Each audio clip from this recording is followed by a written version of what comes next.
It's been some time since I've reviewed a King James Bible, so today we'll be taking a look at this. This is a Cambridge Cameo, which comes in a slipcase. This is Cameo King James Version with the Apocrypha. Cross-references, concordance, Bible dictionary, etc., made in the United Kingdom. It has a similar label along the top of the slipcase, and I will be referring to it as the CD257A, or the older Cameo. Here is the ISBN. I did a search and I found that this Bible is now being sold on Amazon for about $300 used. I suspect you can find it less expensive than that. The more modern Cameo with the Apocrypha has red letters. This is a black letter Bible, and it comes in this clamshell box. I reviewed it sometime in the past year. So the way this works is the Bible slips out of this box and then slips out of here, and then just puts the slipcase back together and put that out of the way. It's black calfskin. It is 7 3/8 inches tall, 5 5/16 inches wide, and 1 15/16 inches thick. It is a little bit thicker. This is the new Cameo here. I'll put it on top. A little thicker than the new Cameo, although you may not be able to tell that too well there. And the reason it's thicker is that it includes the Bible dictionary that the newer Cameo does not. The older one, the CD257A here, has only gilt edges, whereas you have this pretty art gilting on the newer one. The other principal difference between the two, well, two other differences is one, the calfskin cover on the newer one is much more flexible, and secondly, the newer one has a darker printing with its red letters, and the newer one is a somewhat light colored print. And I just opened it up here, and you see you're in the book of Ecclesiasticus, so you do have the deuterocanonical books, and you can tell, I think, immediately that this is a lighter print than what we just saw in the other Cameo. So just for the fun of it, we already took a look at these two together and compared the size. Another smallish King James Version Bible that you might get is the Oxford Brevier Clarendon, which is these days being sold as an Allan. I think Allan 7C is what they're selling these days. I have on top here an Allan 6C. So it's the Oxford Brevier Clarendon text, and you can see it's very similar in footprint. This is 28 GSM paper, so it's heavier paper. This is only 22. This is my key problem with the Allan Brevier Clarendons. I did an unboxing of this book. Those of you who saw it will remember it was a very crumbly book, old leather with a lot of yap. I cut off the yap.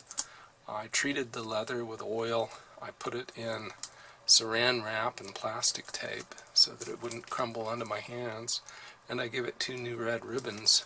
So this is a 1950s, 1940s era Oxford Brevier Black-face, and just looking at the text blocks here, similar in footprint. The Brevier Black-face is a thinner book, a little bit taller. So comparisons out of the way, let's go inside and look at the text. 2 columns of text, each is 43 millimeters wide.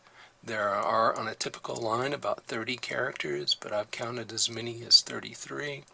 There are 55 lines of text on that column. So on a column with no breaks in it, like this chapter break here, you'll get 55 lines of text. Page dimensions are 174 wide, 174 tall, 120 wide. That's a bit smaller than in the newer Cambridge Cameo as well. Characters are in a black ink, but it's not quite so bold as the ink, as I mentioned earlier, in the newer Cameo. Margins are about 10 to 12 millimeters up here at the top, about 10 to 14 down at the bottom. Inner margin can be as much as 11, although it's a lot less than that there. And the outer margin is 8 or 9 millimeters. The font in the uppercase characters here is about an 8-point font. Say that R and receive. The lowercase letters look to be a bit larger, which is typical for Bible fonts. It's much more common to make the lowercase letters appear larger than they are in the Times New Roman. And they're about 8.5. Line height is only about 7.7 points. So, to my eye, the line spacing in the Cameo is a bit on the tight side, and mathematically it works out that way too. You have uppercase 8-point characters fit into a 7.7 point height. Verse numbers are alongside the verses, as is typical in a verse-by-verse Bible, and it is not line matched. I think that's pretty easy to see. Although the lines there seem to match fairly well, you can see that they're offset a bit if you look closely. So let's talk about the references and the center column.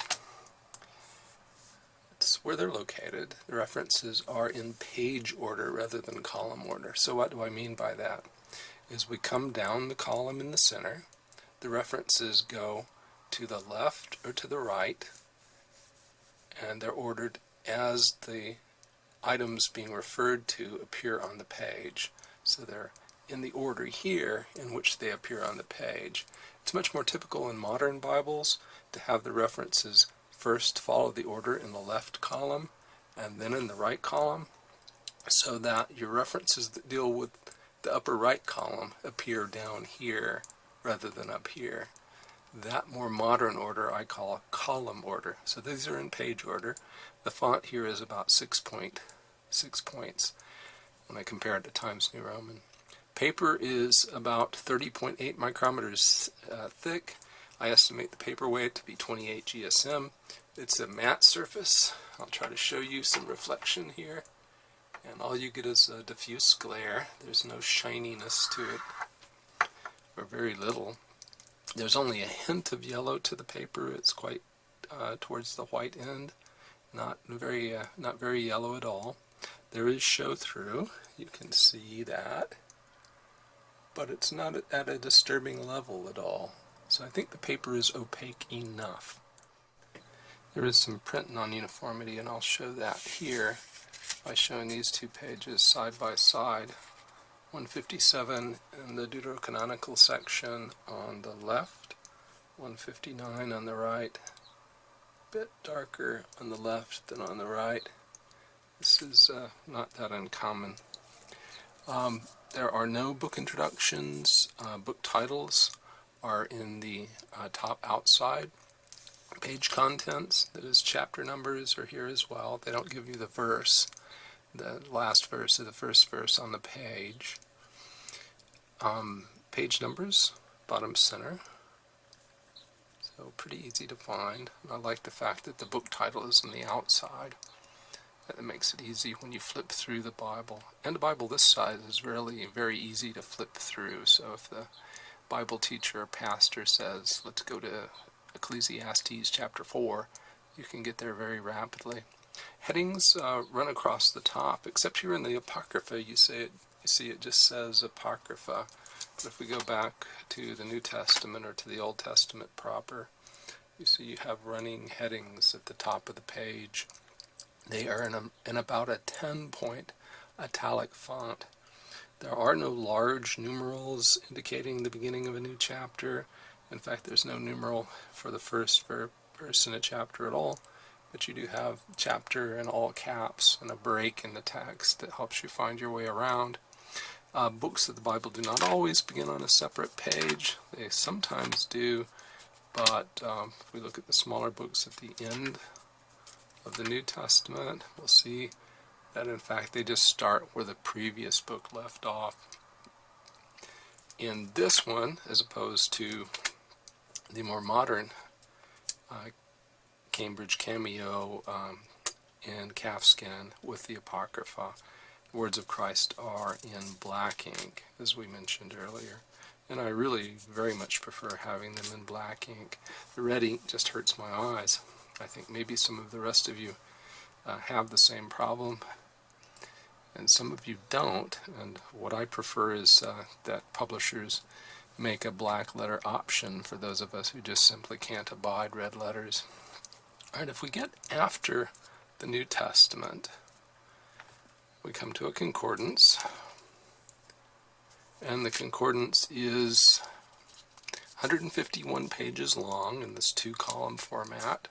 The cited words, like apart here, are in all caps.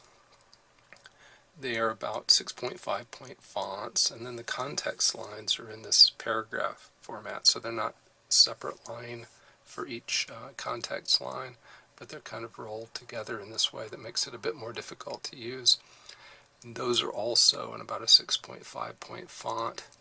When we come to the end of the concordance, as I mentioned earlier, this is one of the major differences. The newer Cameo does not have this Bible dictionary. Bible dictionary is 128 pages long, 2-column text. The words being defined are in a bold font. It is about 6.5 points in height, so the same as the concordance. We come to the end of the Bible dictionary, and we come to the Bible maps section. It has a list of maps, then a map index. The map index is in 3 columns, and it's 8 pages long. You also get these neat little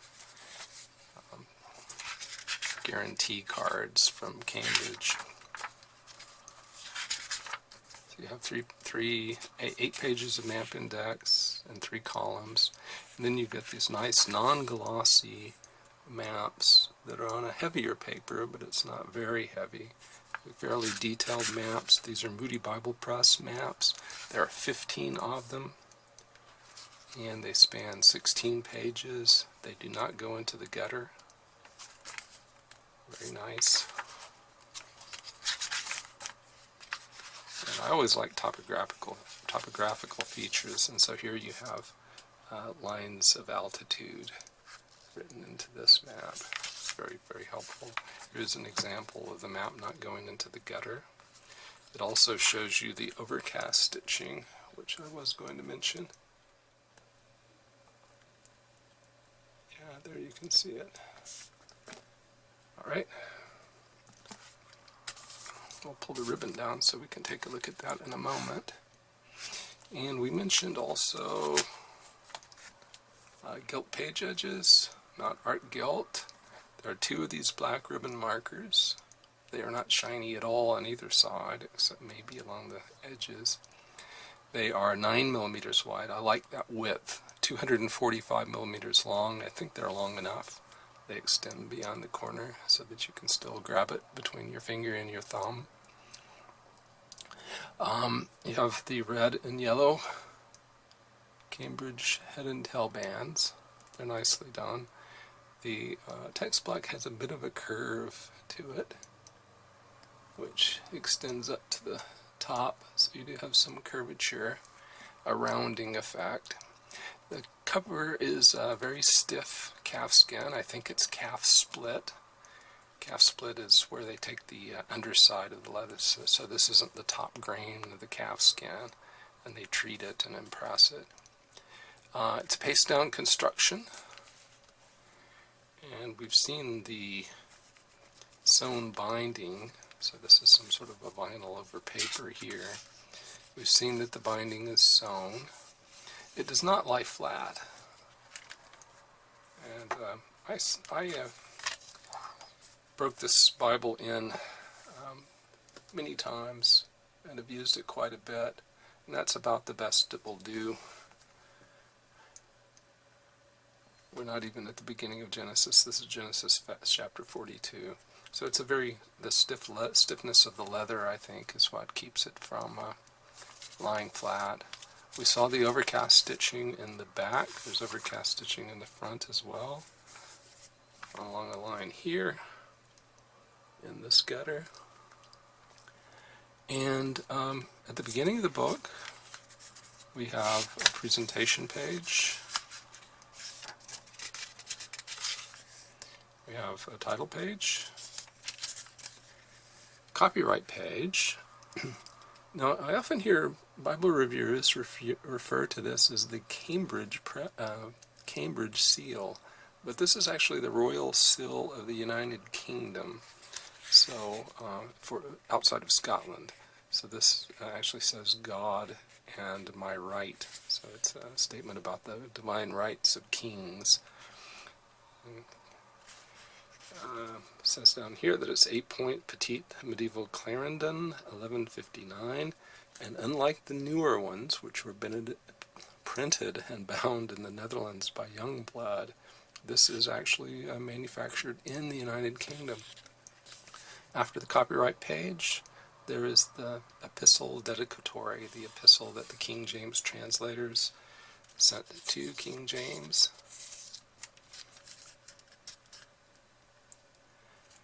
And a brief table of contents, and without much further ado, you have pronunciation guide here, because the text is self-pronouncing. You're in Genesis. So I have the Bible open on a stand and open to Revelation 22, just to take a closer look at the font. And I think it's an attractive older font. My biggest problem with it is that the line spacing isn't very good. See how close the top of the T and the descender from the Y are? They really should, I think, have inserted a bit more space there, but still it's perfectly readable.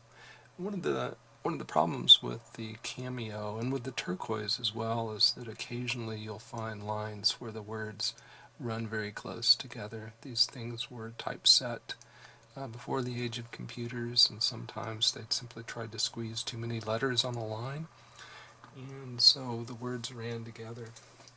Now, to give you a sense for the difference in the printing, I'm going to move the newer Cambridge Cameo with Apocrypha in from the side. It's open to Genesis 8, and so you should be able to compare the two fonts there. It's the same font, it's just printed a bit more darkly and boldly, and I think a bit more attractively on the right than on the left. Here is a photograph of the two books, the newer Cameo on the right, the older Cameo on the left, from the 33rd Psalm, I believe. So you can freeze that, take a look at it at your leisure.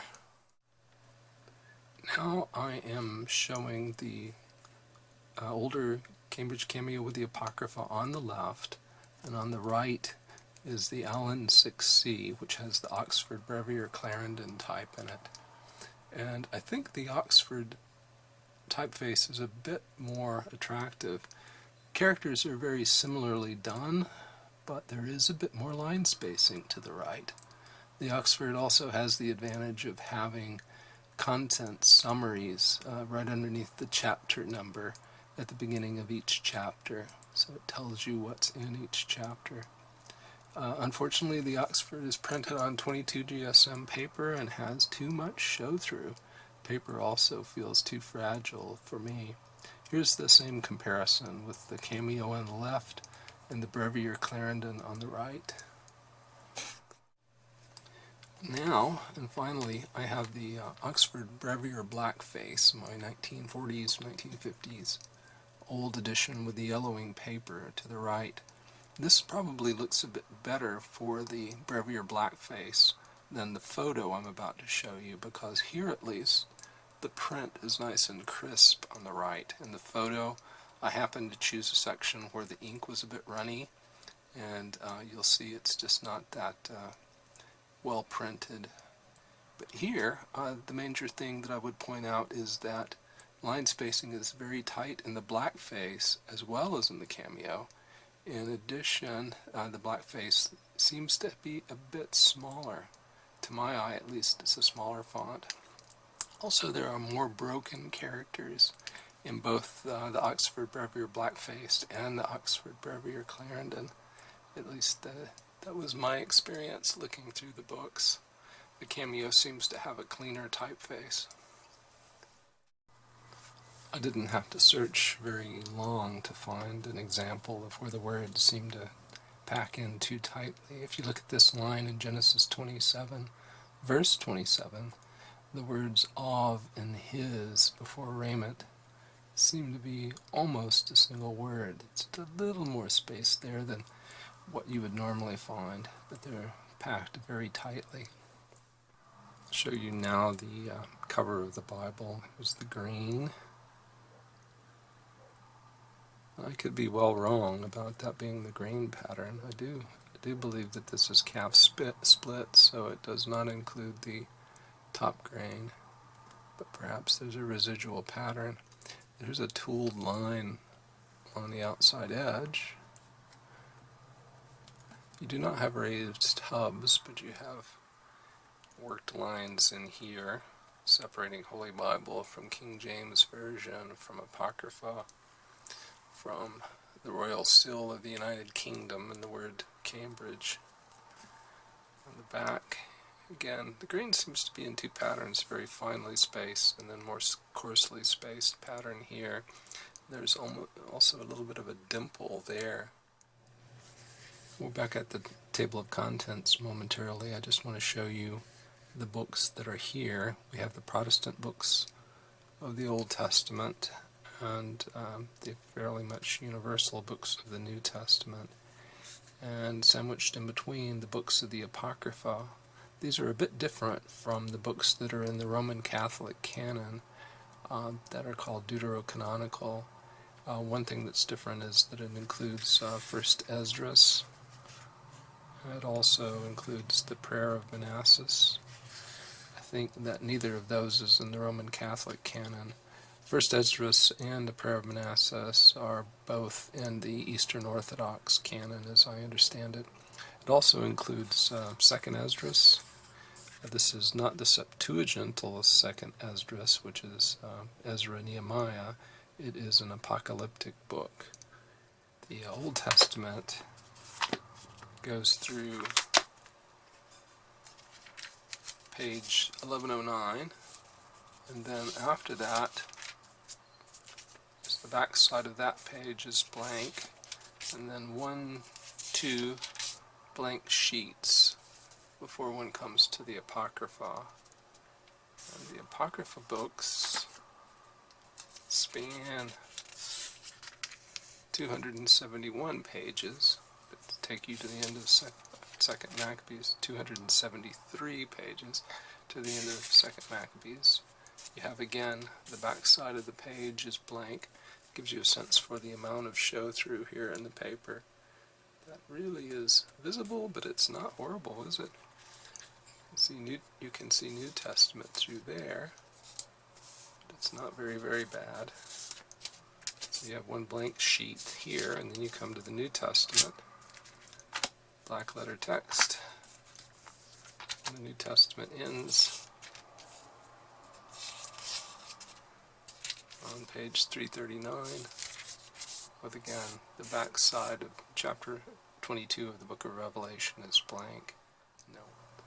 Well, to sort of wrap things up, I just want to point out that the older Cambridge Cameo, this one, the CD257A, has a few advantages and a few disadvantages. The advantages are that you get a slipcase and not a clamshell box. I do like the old style slipcases. I think they're very attractive. You also get the Bible dictionary after the concordance, which you don't have in the newer one. And I think those are the two principal advantages for the old one. If you like more lightly printed text, you would consider that an advantage as well. The third, I did forget the third and perhaps the most important advantage in my mind is that the words of Christ are in black in the older one. But that's really, when you think about it, not that much of an advantage these days with Cambridge's red, because maybe we'll just flip here to John 14 and take a look at Cambridge's red side by side with the black. And really that red is not that bad. It's fairly dark, certainly readable. The advantages that the newer one has are you have art-gilt edges, you have softer paper, you have darker printing if you prefer darker printing, and you have a somewhat lighter and thinner volume, only somewhat thinner though, it's not radically thinner, because of the absence of the Bible dictionary. So that completes my review of the King James Version Cameo with the Apocrypha, the older edition, the CD257A. Thanks very much for watching. I hope you found this useful. And remember to press the like button and to subscribe. Thank you for your time. Ooh,